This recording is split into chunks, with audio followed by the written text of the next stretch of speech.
Hi, my naam is Arend en ons gaan vandag die Afrikaans 33 Bybel vergelyk met Professor Hannes se Sacred Name Bybel. Ons gaan vandag kyk na Johannes 20 vers 28, een van my gunsteling verse. As jy enige vers het waarna ons moet kyk, los hulle asseblief in die kommentaar, dan kyk ons daarna. Dankie. Ons begin eers met die Afrikaans 33. Hier is in 1947 druk en hy het 6 jaar voor die 1953 uitgekom. Soos ek sê, dit is interessant wees om te sien of al wel verskille is. Albei word in dieselfde bronteks vertaal, die Textus Receptus.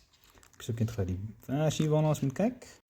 En hier is hy, Johannes 20 vers 28. En Thomas antwoord en sê vir hom, my Here en my God. Goed, ons gaan dan Johannes 20 vers 28 vergelyk met die Ancient Original Hebrew Sacred Name of Jaffa Bible van Professor Hannes Redelinghuys. Kom ons kyk gou na hom.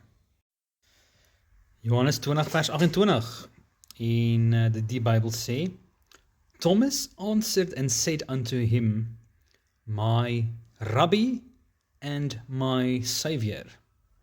So dis baie interessant, daar is wel 'n verskil, tog kom al twee dieselfde bronteks uit. Die Afrikaans 33 sê, en Thomas antwoord hom en sê, my Here en my God. Maar hierdie Bybel sê, Thomas answered him and said unto him, my Rabbi and my Savior. Kom ons kyk gou na die bronteks. Okay, ons kyk nou na interlineêre Bybel. En wat 'n interlineêre Bybel doen, is hy wys vir jou die bronteks in Grieks, en dan gee hy vir jou net onder dit 'n woord vir woord vertaling vir die woord. Hierdie is die Textus Receptus. Dit is die bronteks vir albei die Afrikaans 33 en die Sacred Name Bybel.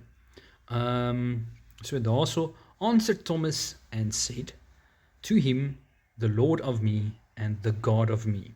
En hierdie woord hierso, kurios, in Grieks is Lord.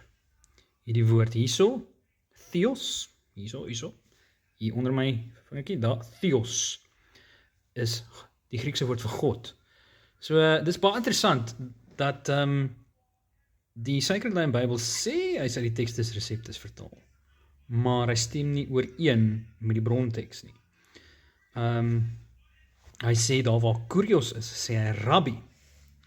Ek dink nie dis akkuraat nie, ons het 'n Griekse woord vir die woord Rabbi, en hier waar God staan, sê hy Savior.